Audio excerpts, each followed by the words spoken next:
दोस्तों, एक बार फिर आपका हमारे YouTube चैनल पर स्वागत है। लास्ट लेक्चर में हमने विद्युत द्विध्रुव के बारे में चर्चा की थी। आज हम विद्युत चतुर्ध्रुव के बारे में विस्तार पूर्वक चर्चा करेंगे। तो आज के इस लेक्चर में हम विद्युत बहुध्रुव क्या है, विद्युत चतुर्ध्रुव किसे कहते हैं, विद्युत चतुर्ध्रुव के कारण किसी बिंदु पर विद्युत विभव का मान क्या होगा तथा विद्युत चतुर्ध्रुव के कारण विद्युत क्षेत्र के बारे में विस्तार पूर्वक चर्चा करेंगे। तो सबसे पहले विद्युत बहुध्रुव। एक बहुध्रुव में ध्रुवों की संख्या 2n होती है। यहां ये जो n है ये वास्तव में बहुध्रुव की कोटि है जिसका मान कभी भी ऋणात्मक नहीं हो सकता है। तो किसी बहुध्रुव में कितने ध्रुव होंगे वो हम इस फॉर्मूले से डिसाइड करेंगे। यदि n का मान 0 हो तो ये क्या हो जाएगा 2⁻0 जो कि 1 होता है। तो बहुध्रुव में ध्रुवों की संख्या 2⁻0 अर्थात 1 होगी। और यदि बहुध्रुव में केवल एक ही ध्रुव है तो इसे हम एकल ध्रुव कहते हैं। यह बहुध्रुव एकल ध्रुव कहलाता है। यदि n बराबर 1 हो तो बहुध्रुव में ध्रुवों की संख्या 2⁻1 अर्थात 2। तो बहुध्रुव में ध्रुवों की संख्या 2 होगी और 2 ध्रुव वाला यह बहुध्रुव द्विध्रुव कहलाता है। तो यह बहुध्रुव द्विध्रुव कहलाता है। यदि n बराबर 2 हो तो बहुध्रुव में ध्रुवों की संख्या 2² अर्थात 4 होगी और 4 ध्रुव वाला यह बहुध्रुव चतुर्ध्रुव कहलाता है। यह बहुध्रुव चतुर्ध्रुव कहलाता है। तो 4 ध्रुवों से निर्मित बहुध्रुव चतुर्ध्रुव कहलाता है। यदि n बराबर 3 हो तो बहुध्रुव में ध्रुवों की संख्या 2³ अर्थात 8 होगी और 8 ध्रुवों से निर्मित निकाय अष्टध्रुव कहलाता है। तो यह बहुध्रुव अष्टध्रुव कहलाता है।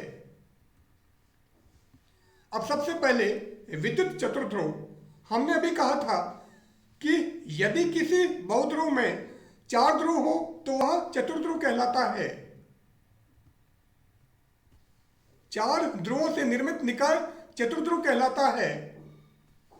विद्युत चतुर्ध्रुव एक ऐसी व्यवस्था है जिसमें 2 समांतर द्विध्रुव जिनकी ध्रुवताएं विपरीत हों परंतु समान हों, अन्यथा वे एक दूसरे से पृथक होते हैं। तो यहां पर 2 समांतर द्विध्रुव होंगे और इन दोनों द्विध्रुव के द्विध्रुव आघूर्ण विपरीत दिशा में होंगे। और यदि द्विध्रुव आघूर्ण या ध्रुवताएं विपरीत दिशा में नहीं हैं तो वे एक दूसरे से पृथक होंगे। तो एक द्विध्रुव हमारा ये है, इसका द्विध्रुव आघूर्ण इस दिशा में है। दूसरा द्विध्रुव इधर है, इसका द्विध्रुव आघूर्ण ऊपर की दिशा में है।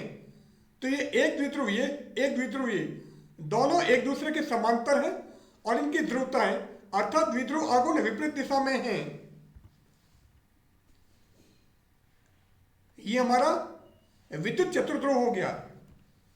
इसी प्रकार एक चतुर्ध्रुव हमने यहां पर दिखा दिया है। इसका द्विध्रुव आघूर्ण इस दिशा में, इसका द्विध्रुव आघूर्ण इस दिशा में और ये दोनों समांतर हैं। और ये भी हो सकता है कि एक द्विध्रुव हमारा इस प्रकार है, दूसरा द्विध्रुव इस प्रकार है, दोनों के मध्य कोई भी दूरी नहीं है। तो ये -q और ये -q ये दोनों एक ही पोजीशन पर हैं, ये एक ही स्थिति में हैं, इसलिए यहां पर हमने -2q से दर्शा दिया है। तो ये q ये रहा, ये वाला q ये रहा और ये -q और ये -q मिलकर ये -2q। तो ये भी हमारा चतुर्ध्रुव है। तो चतुर्ध्रुव इस प्रकार का हो सकता है, इस प्रकार का हो सकता है या फिर इस प्रकार का हो सकता है। हम यहां पर इस चतुर्ध्रुव की बात करेंगे। अब यहां पर चतुर्ध्रुव की लंबाई 2a हो गई, ये a और ये a अर्थात 2a। विद्युत चतुर्ध्रुव के कारण विद्युत विभव। जिस प्रकार हमने विद्युत द्विध्रुव के कारण विद्युत विभव निकाला था, उसी प्रकार यहां पर हम विद्युत चतुर्ध्रुव के कारण विद्युत विभव निकालेंगे। तो ये हमारा विद्युत चतुर्ध्रुव, बिंदु ए पर प्लस क्यू आवेश, बिंदु बी पर प्लस क्यू आवेश, और इसके केंद्र ओ पर आवेश -2q है। तो ये हमारा विद्युत चतुर्ध्रुव है। सो केंद्र ओ पर आवेश -2q और इस चतुर्ध्रुव की लंबाई 2a है। अब बिंदु O से r दूरी पर एक प्रेक्षण बिंदु P है, जिस पर हमें विद्युत विभव का मान ज्ञात करना है। तो हम AP को मिलाते हैं, ये R1, इसी प्रकार BP को मिलाते हैं, ये दूरी R2। माना चतुर्ध्रुव के केंद्र से R दूरी पर एक बिंदु P है, तो ये बिंदु P, इस बिंदु P पर हमें चतुर्ध्रुव के कारण विद्युत विभव का मान ज्ञात करना है। बिंदु A पर स्थित प्लस क्यू आवेश, बिंदु A पर स्थित प्लस क्यू आवेश के कारण बिंदु P पर विभव। अब विभव का formula V equal to K Q upon R, यहां पर Q प्लस Q और R R1 है, और इसे हम V1 बोले तो आ जाएगा V1 equal to K Q upon R1। बिंदु B पर स्थित प्लस Q आवेश के कारण बिंदु P पर विभव, तो इस विभव को हम V2 बोल देते हैं। आवेश Q है और दूरी है इसकी R2, so K Q upon R2, so V2 equal to K Q upon R2। बिंदु O पर स्थित -2q आवेश के कारण बिंदु P पर विभव, तो इसको V3 मान लेते हैं कि आवेश -2q और यहां पर दूरी R है, सो अपॉन R, तो ये क्या हो जाएगा -2kq upon R। So V3 equal to k into -2q upon R। अब V1 kq upon R1, V2 kq upon R2 और V3 k into -2q upon R या फिर -2kq अपॉन R। चतुर्ध्रुव के कारण बिंदु P पर कुल विभव, तो बिंदु P पर कुल विभव प्लस q आवेश के कारण विभव, इस प्लस q आवेश के कारण विभव और -2q आवेश के कारण विभव, तो V आ जाएगा V1 plus V2 plus V3। V1 हमारा ये, V2 ये और V3 ये है। So V equal to V1 plus V2 plus V3। V1 का मान यहां पर, V2 का मान ये वाला और V3 का मान ये वाला, तो इन तीनों मानों को हम यहां पर रख दें। सो KQ कॉमन आ जाएगा, क्योंकि KQ इसमें भी है, इसमें भी है और इसमें भी है। ब्रैकेट में बचेगा 1 upon R1 plus 1 upon R2 minus 2 upon R। अब R1 तथा R2 के मानों में R के पदों में ज्ञात करने हैं। तो त्रिभुज AOP में कोजा सूत्र से, अब कोजा सूत्र क्या है, यदि ये हमारा A, ये B और ये C, A के सामने वाली भुजा को स्मॉल a, B के सामने वाली भुजा को स्मॉल b और C के सामने वाली भुजा को यदि हम स्मॉल c बोलें, तो अगर हम cos A का मान ज्ञात करें, अर्थात इस कोण का cos निकालें, तो वो होगा b square plus c square minus a square upon 2bc। तो सामने वाली जो भुजा है उसको आप घटाओगे, सो b square plus c square minus a square upon 2bc। So cos theta, क्योंकि यहां पर हमने त्रिभुज AOP लिया है, तो त्रिभुज AOP में ये कोण हमने थीटा माना है। सो cos थीटा निकालोगे तो वो क्या होगा, इसके सामने वाली भुजा को हम घटाएंगे, सो ये हमारे पास में क्या है a, so a square plus r square minus r1 square upon twice a r। So cos theta equal to OA square plus OP square minus AP square upon 2OA into OP। OA हो गया A, so A square, OP हो गया R, so plus R square और AP हो गया R1, so minus R1 square upon 2AR। So cos theta का मान ये होगा। अब क्या करोगे, यहां पर हम वज्र गुणा करें तो ये क्या हो जाएगा, A square plus R square minus R1 square equal to 2AR को इससे गुणा करोगे, so equal to 2AR cos theta, और यही हमने लिखा है A square plus R square minus R1 square equal to 2AR cos theta. और हमें आर वन स्क्वायर का मान निकालना है तो आर वन स्क्वायर को इधर और इसको इधर भेजो। सो आर वन स्क्वायर हो जाएगा a square plus r square minus 2ar cos theta. So r one square equal to a square plus r square minus 2ar cos theta. अब हमको 1/r1 निकालना है। सो r1 हो जाएगा a square plus r square minus 2ar cos theta power half, जिसको root भी बोल सकते हैं, और 1/r1 निकालोगे तो ये क्या हो जाएगा माइनस हाफ। तो 1/r1 equal to R square plus A square minus 2ar cos theta power minus half. अब यहां पर हम इसमें आर स्क्वायर कॉमन लें तो आर स्क्वायर आप कॉमन लोगे और पावर माइनस हाफ है तो ये कैंसिल हो गया, तो आर की पावर -1 और आर की पावर -1 का मतलब 1/r, तो ये 1/r। अब आपने आर स्क्वायर कॉमन लिया है तो यहां पर क्या हो जाएगा 1। यहां पर आर स्क्वायर नहीं है इसलिए ए स्क्वायर अपन आर स्क्वायर, और यहां पर एक आर है तो ये क्या हो जाएगा -2ar upon r square cos theta. एक आर कैंसिल हो गया, so -2a/r cos theta. So -2a upon r cos theta whole power minus half. द्विपद प्रमेय के अनुसार, अब द्विपद प्रमेय यदि हम प्रयोग में लें तो 1 प्लस एक्स की पावर माइनस हाफ होता है 1 minus x upon 2 plus 3/8 x square minus and so on.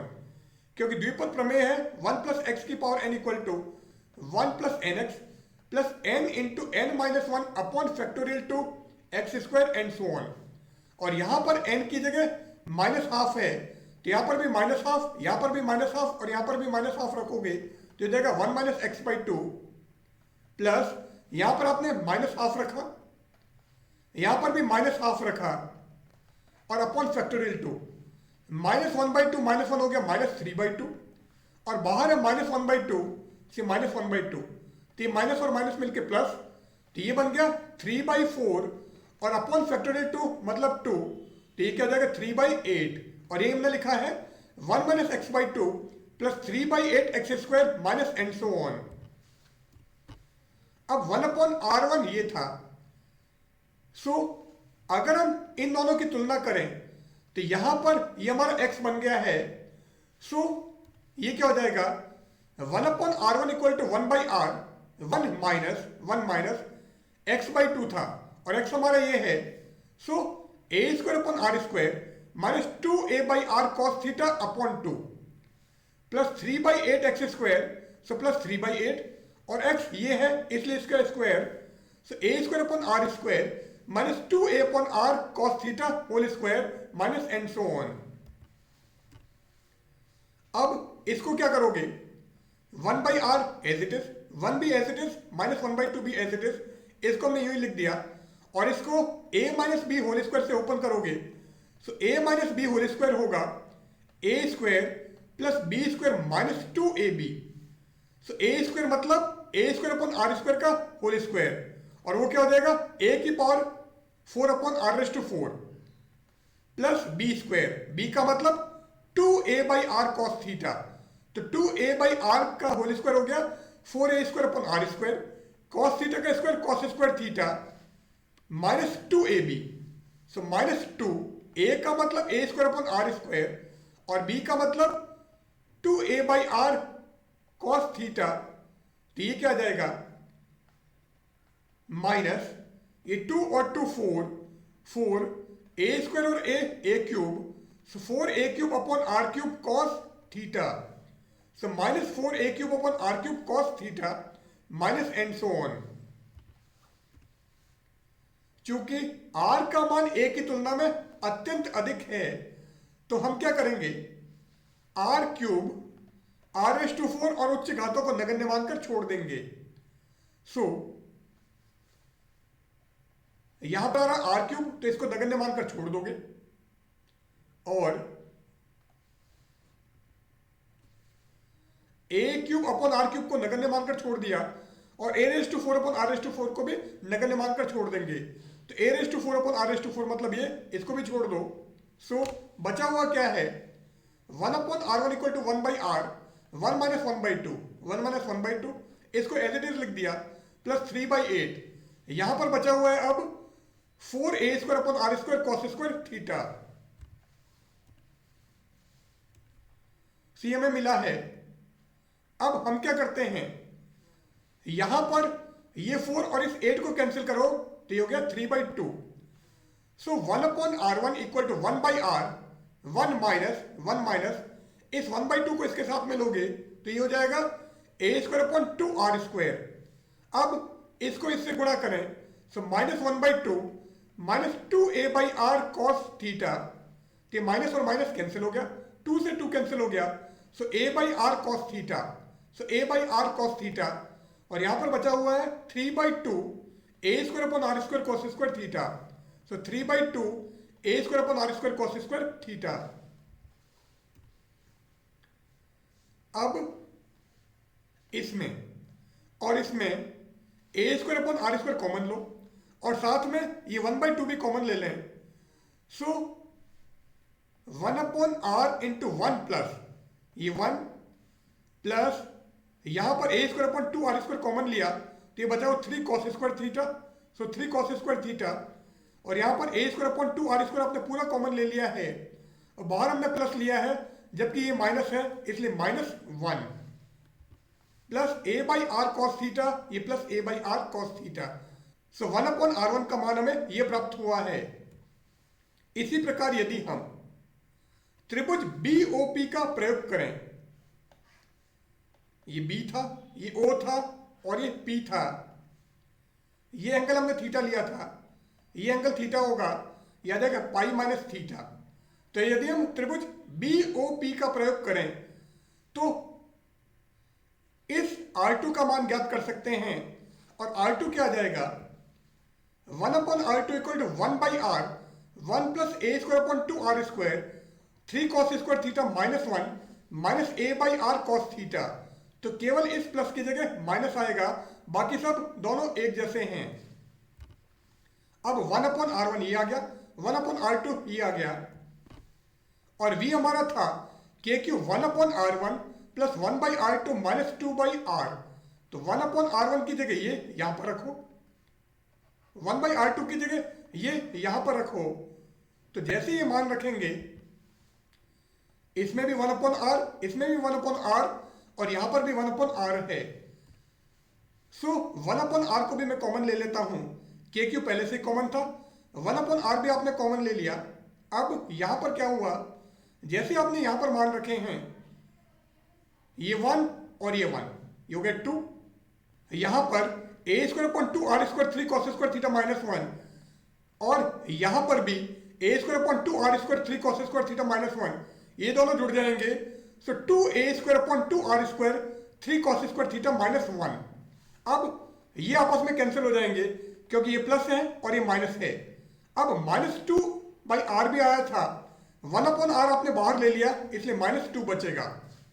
अब यहां पर ये 2 से 2 कैंसिल हो गया और ये +2 और ये -2 कैंसिल हो गया, तो ये हमको मिल जाएगा KQ अपॉन ये r और ये r² r³, ऊपर आ जाएगा a² into 3 cos² theta -1। So v equal to KQ upon r, ये आ गया a²/r² इंटू 3 cos² थीटा -1। विद्युत चतुर्ध्रुव आघूर्ण, जैसे विद्युत द्विध्रुव आघूर्ण होता है उसी प्रकार विद्युत चतुर्ध्रुव आघूर्ण भी है। QD equal to Q into 2a², यह हमारा फॉर्मूला था। अब Q इंटू 2a² होता है QD, तो Q इंटू 2a² है QD, इसका मतलब Q इंटू a² आ जाएगा QD अपॉन 2, तो हम इसकी जगह QD अपॉन 2 कर देते हैं। सो KQD अपॉन 2, नीचे ये r और ये r² r³ और ये 3 cos² theta -1 as it is, so 3 cos² theta -1। तो ये बिंदु P पर कुल विद्युत विभव का मान होगा, जहां QD विद्युत चतुर्ध्रुव आघूर्ण है जिसका मान Q इंटू 2a² है। विशिष्ट परिस्थितियां। जब बिंदु P चतुर्ध्रुव के अक्ष पर स्थित हो, ये हमारा चतुर्ध्रुव, बिंदु P चतुर्ध्रुव के अक्ष पर है, तो ये बिंदु P या तो इधर कहीं होगा या इधर कहीं होगा। यदि बिंदु P यहां पर होता है तो ये जो कोण थीटा है ये 0 डिग्री हो जाएगा, और यदि बिंदु P यहां पर होता है तो थीटा कोण हो जाएगा 180 डिग्री। तो थीटा या तो 0 होगा या 180 डिग्री होगा। So theta equal to 0 degree या 180 डिग्री। अब यहां पर यदि मैं थीटा को 0 करूं तो cos 0 का मान 1, और थीटा को 180 करूं तो cos 180 का मान -1 होता है, परंतु cos स्क्वायर थीटा है इसलिए -1 का स्क्वायर हो जाएगा, जो कि वापस +1 हो जाएगा। तो ये क्या हो जाएगा 3 - 1, और 3 - 1 का मतलब 2। इस 2 से ये 2 कैंसिल कर देंगे तो v आ जाएगा KQD upon R cube. So v equal to KQD upon R cube. जब बिंदु P चतुर्ध्रुव के निरक्ष पर स्थित हो, अर्थात थीटा का मान 90 डिग्री हो, तो यदि हम थीटा 90 डिग्री करें तो cos 90 का मान 0, तो ये पूरा 0 हो जाएगा, और हमें क्या मिल जाएगा -KQD upon 2R cube. So v equal to -KQD upon 2R cube. अब विद्युत चतुर्ध्रुव के कारण विद्युत क्षेत्र, ये हमारा चतुर्ध्रुव था। अब इस OP की दिशा में, अर्थात इस दिशा में यदि हम विद्युत क्षेत्र ER माने, और इस MP या OP की लंबवत दिशा में अर्थात PN दिशा में विद्युत क्षेत्र E थीटा लें, तो परिणामी विद्युत क्षेत्र इस दिशा में होगा, जो कि ER और E थीटा का परिणामी होगा, जिसका मान √ER² plus E theta square के बराबर होगा। और ये जो परिणामी विद्युत क्षेत्र E है, ये ER के साथ में अल्फा कोण बनाता है। विद्युत क्षेत्र का त्रिज्य घटक ना ER equal to -del V upon del R है। V हमारे पास में ये है, तो हमको इसका R के सापेक्ष आंशिक अवकलन करना है और माइनस लगाना है। So -KQD upon 2 3 cos square theta -1 as it is, और 1 अपॉन R क्यूब का हो जाएगा -3 अपॉन R⁴। और ये माइनस और ये माइनस कैंसिल हो जाएगा। सो 3/2 KQD upon R⁴ 3 cos square theta -1, ये आ जाएगा। सो -3/R⁴ अवकलन हो गया, ये माइनस से माइनस हमने कैंसिल कर दिया। सो 3 KQD upon 2R⁴ into 3 cos square theta -1, तो ये विद्युत क्षेत्र का त्रिज्य घटक है। विद्युत क्षेत्र का स्पर्श रेखीय घटक अर्थात E थीटा का formula -1 upon R del V by del theta. So -1 upon R del by del theta of, ये पूरा आएगा। अब यहां पर -1 upon R KQD upon 2R cube constant, हमको इसका थीटा के सापेक्ष आंशिक अवकलन करना है, तो 1 का अवकलन तो 0, 3 as it is, cos square theta का करें तो पहले 2 cos थीटा एंड cos थीटा का जाएगा -sin थीटा। सो ये क्या हो जाएगा -6 sin थीटा cos थीटा, या फिर 2 sin थीटा cos थीटा को sin 2 थीटा लिखें तो हो जाएगा -3 sin 2 थीटा।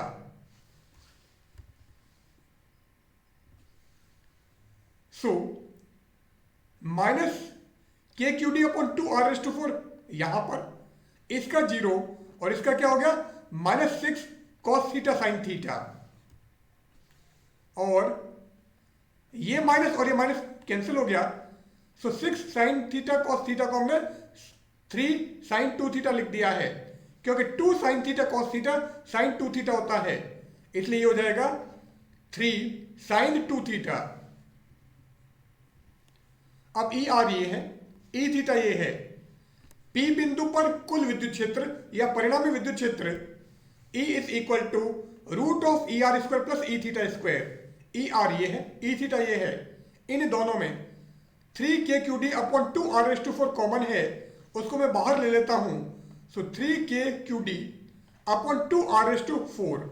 अब अंदर क्या बच गया, यहां पर 3 cos स्क्वायर थीटा माइनस 1 और उसका भी स्क्वायर करना है। सो 3 cos स्क्वायर थीटा माइनस 1 का स्क्वायर प्लस ये ई थीटा स्क्वायर, तो यहां पर बचा है sine 2 theta. So sine 2 theta का होल स्क्वायर, या चाहे तो हम साइन 2 थीटा को 2 साइन थीटा कॉस थीटा लिखेंगे। सो 2 साइन थीटा कॉस थीटा का होल स्क्वायर से हमने मान रख दिया, और 3k/2d अपॉन 2r⁴ बाहर, 3 cos square theta minus 1 whole square को a minus b whole square से ओपन करोगे, तो हो जाएगा 9 cos⁴ theta minus 6 cos square theta plus 1, और इसको हमने लिख दिया 2 साइन थीटा कॉस थीटा, और ये whole square as it is. अब ये टर्म हमारी एज इट इज, और ये क्या हो जाएगा 4 sine square theta cos square theta. अब हम इस पूरे को कॉस में चेंज कर देते हैं, तो इस साइन स्क्वायर थीटा को हम 1 माइनस कॉस स्क्वायर थीटा लिख देते हैं। अब इसे खोलो, सो ये क्या हो जाएगा 4 cos square theta minus 4 cos⁴ theta, क्योंकि ये स्क्वायर और ये स्क्वायर मिलके cos⁴ थीटा। अब 9 cos⁴ theta minus 4 cos⁴ theta, so 9 minus 4 आ जाएगा 5 cos⁴ थीटा, ये माइनस 6 cos स्क्वायर थीटा, और यहां पर प्लस 4 cos स्क्वायर थीटा, ये आ जाएगा माइनस 2 cos स्क्वायर थीटा, और ये 1 एज इट इज। सो हमको बिंदु P पर परिणामी विद्युत क्षेत्र ये प्राप्त होगा, विद्युत क्षेत्र की दिशा। अब ये हमारा डायग्राम। अब एल्फा में निकालना है, सो tan अल्फा क्या आ जाएगा, tan अल्फा होता है लंब बटे आधार, लंब मतलब ये, और ये क्या है ई थीटा, और आधार E r. So tan alpha equal to E theta upon E r. E r ये है, ई थीटा हमने ये निकाला था, और tan alpha E theta upon E are, तो हम इसमें इसका भाग दे देते हैं। तो ये क्या हो जाएगा 3k/2d अपॉन 2r⁴ से 3k/2d अपॉन 2r⁴ कैंसिल हो जाएगा। यहां पर साइन 2 थीटा बचा हुआ है, और यहां पर 3 cos स्क्वायर थीटा माइनस 1। सो sine 2 theta upon 3 cos square theta minus 1। सो sine 2 theta upon 3 cos square theta minus 1, और अल्फा निकालोगे तो हो जाएगा tan इनवर्स ये पूरा। सो tan inverse sine 2 theta upon 3 cos square theta minus 1। अब ई आर और E theta ये है, ई हमारा ये था और अल्फा ये था। विशिष्ट परिस्थितियां, जब प्रेक्षण बिंदु चतुर्ध्रुव के अक्ष पर स्थित हो, अर्थात थीटा इक्वल टू 0 डिग्री या 180 डिग्री हो, तो इस अवस्था में यदि हम ई आर निकालेंगे तो ये हमारा हो गया 3 माइनस 1 2, और इस 2 से ये 2 कैंसिल हो जाएगा। सो 3k/2d upon r⁴, 3k/2d upon r⁴ इसमें रखोगे तो थीटा अगर 0 है तो 2 थीटा भी 0 होगा, और साइन 0 हमारा 0 हो जाता है, इसलिए ई थीटा 0 होगा। सो ई थीटा 0, और ई हमारा था E R square plus E theta square, या फिर यहां से निकालो तो भी वही आएगा। ई थीटा 0 है, इसलिए यही हमारा ई होगा। So E equal to 3k/2d upon r⁴। अब अल्फा निकालें तो यहां पर आपने 0 रखा है, सो साइन 0 0, 0 में किसी भी क्वांटिटी का भाग दो 0 ही रहेगा। So alpha equal to tan inverse 0, और tan इनवर्स 0 का मतलब 0। सो अल्फा आ गया 0 डिग्री। जब प्रेक्षण बिंदु चतुर्ध्रुव के निरक्ष पर स्थित हो, अर्थात थीटा इक्वल टू 90 डिग्री हो, तो जैसे आप यहां पर 90 रखोगे, cos 90 की वैल्यू 0, सो ई आर आ जाएगा, क्योंकि यह -1 यहां पर उपस्थित है। So E r equal to minus 3k/2d upon 2r⁴। So E r ये आ गया। अब यहां पर हम 90 डिग्री रखें तो ये हो जाएगा 180 डिग्री, तो साइन 180 का मान 0, इसलिए ई थीटा हमारा 0 होगा। So E theta 0। अब ई का मान निकालना है, तो ये 90 ये 90, cos 90 जीरो, ये भी जीरो, तो E आ जाएगा 3kqd/2r⁴। So E equal to 3kqd/2r⁴। और यहां पर अगर आप 90 डिग्री रखोगे तो हो जाएगा 180 डिग्री, साइन 180 का मान जीरो, और यहां पर cos 90 का मान जीरो, पर नीचे आ रहा है -1, ये जीरो और ये भी जीरो, पर नीचे -1 है, इसलिए 0/-1 को मैंने समझने के लिए -0 लिख दिया था। इसलिए tan इनवर्स -0 से हमने अल्फा का मान 180 डिग्री लिखा है। तो यहां पर हम आज का हमारा एक टॉपिक समाप्त करते हैं। Good bye.